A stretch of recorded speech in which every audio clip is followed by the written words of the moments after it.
নমস্কার বন্ধুরা, আমি শর্মিষ্ঠা। শর্মিষ্ঠা কিচেনে সবাইকে স্বাগত। আজকে আমি আপনাদের সঙ্গে একটা আচারের রেসিপি শেয়ার করব।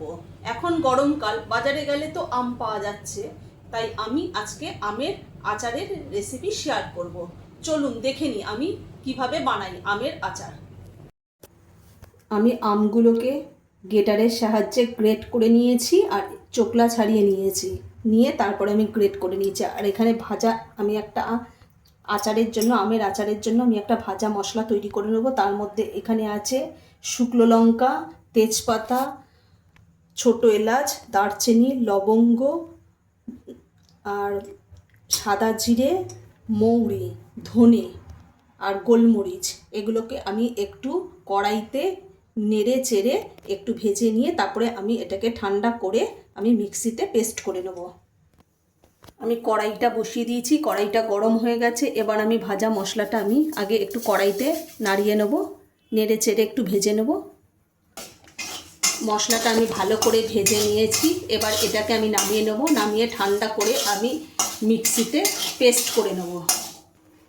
আমি কড়াইটা বসিয়ে দিয়েছি। এবার আমি কড়াইয়ের মধ্যে অল্প একটু তেল দিয়ে নেব। এবার তেলটাকে আমি ভালোভাবে গরম করে নেব। আগে তেলটা ভালোভাবে গরম হয়ে গেছে, এর মধ্যে আমি কোনো কিছুই ফোড়ন দেব না। এবার আমি আমগুলোতে দিয়ে দেবো। আমগুলো কড়াইয়ের মধ্যে আমি এখানে অল্প একটু হলুদ গুঁড়ো দিয়ে দেবো, আর এখানে আমি স্বাদ মতো নুন দিয়ে দেবো। আচারের মধ্যে একটু নুন ঝাল মিষ্টি সব কিছু ঠিকঠাক হলে খেতে খুব ভালো লাগে। এবার আমি ভালোভাবে নাড়িয়ে নেব।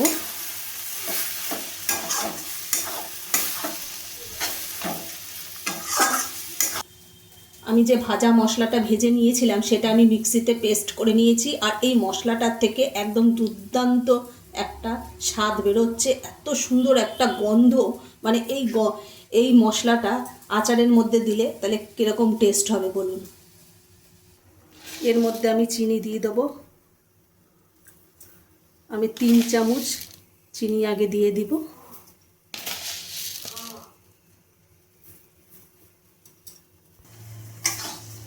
অনেকে আমের আচারের মধ্যে, মিষ্টি আচারের মধ্যে পুরো মিষ্টি পছন্দ করে, কিন্তু আবার অনেকে টক একটু পছন্দ করে। এর জন্য মিষ্টিটা আপনারা আপনাদের পছন্দ মতনই দেবেন। এখানে আমি 3 চামচ মিষ্টি দিয়ে দিয়েছি, চিনি দিয়েছি। এখানে আমি দেখে নেব যে কতটা মিষ্টি হয়েছে। আপনারা মিষ্টিটা আপনাদের স্বাদ মতনই দেবেন। আমি 3 চামচ চিনি দিয়ে দিয়েছিলাম, আরও 3 চামচ চিনি দিয়ে দেবো, কেন আমটা প্রচুর টক, একটুও মিষ্টি হয়নি। একটু তো মিষ্টির দরকার লাগবে না, অল্প মিষ্টি খেলেও সে আর একটু মিষ্টির দরকার, এর জন্য একটু টকও থাকবে। আপনারা আপনাদের পছন্দ মতনই দেবেন। এবার আমি ভালোভাবে নাড়িয়ে নেব। এইভাবে নাড়িয়ে একদম শুকনো করে নেবেন। আর এখন গরমকালে বাজারে গেলেই দেখবেন আমটা একবার এইভাবে বাড়িতে এনে বানিয়ে চাটনি বানিয়ে আপনারা ফ্রিজে রেখেও খেতে পারেন, কোনো অসুবিধা নেই, অনেক দিন ধরে খেতে পারবেন। আপনারা চাটনি বলুন বা আচারই বলুন, একই ব্যাপার। তা আপনারা একবার এইভাবে যদি বাড়িতে বানান তাহলে দেখবেন দারুণ লাগবে। আমার একেবারে হয়ে এসছে। এবার আমি ওপর থেকে এই যে ভাজা মশলাটা করেছিলাম, এটাতেই তো আসল স্বাদ না, এই ভাজা মশলাটা দিলেই একদম আচারের টেস্টই পাল্টে যাবে। আর এই ভাজা মশলাটা কিন্তু অবশ্যই দিতে হবে, নাহলে আচারটা ভালোই লাগবে না। এবার আমি ভালোভাবে নাড়িয়ে দেখে নেব, যদি দরকার হয় তবে আমি আর একটু ভাজা মশলা এর মধ্যে দিয়ে দেবো।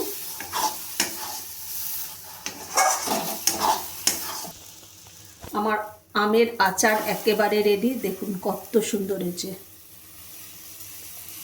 এবার আমাদের একেবারে হয়ে গেছে, এবার আমি নামিয়ে নেব। আমার আমের চাটনি একেবারে রেডি।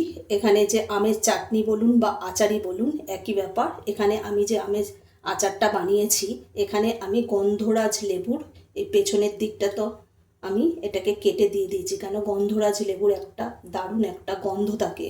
আর এটা আচারের মধ্যে যখন একদম মিশে যাবে এই গন্ধটা, মানে আপনি যখন এই আমের আচারটা খাবেন একদম দারুণ লাগবে, না খেলে বুঝবেনই না যে এটা কতটা সুন্দর লাগবে। আর এটা আমি পুরো ঢেকে রেখে দেবো, তাহলে গন্ধটা পুরো এই আচারের মধ্যে একদম মিশে যাবে। আচ্ছা, যদি আমাদের এই আমের আচারের রেসিপিটা যদি ভালো লেগে থাকে তাহলে লাইক, কমেন্ট, শেয়ার এবং সাবস্ক্রাইব করতে ভুলবেন না। আর অবশ্যই বাড়িতে বানিয়ে খেয়ে দেখবেন।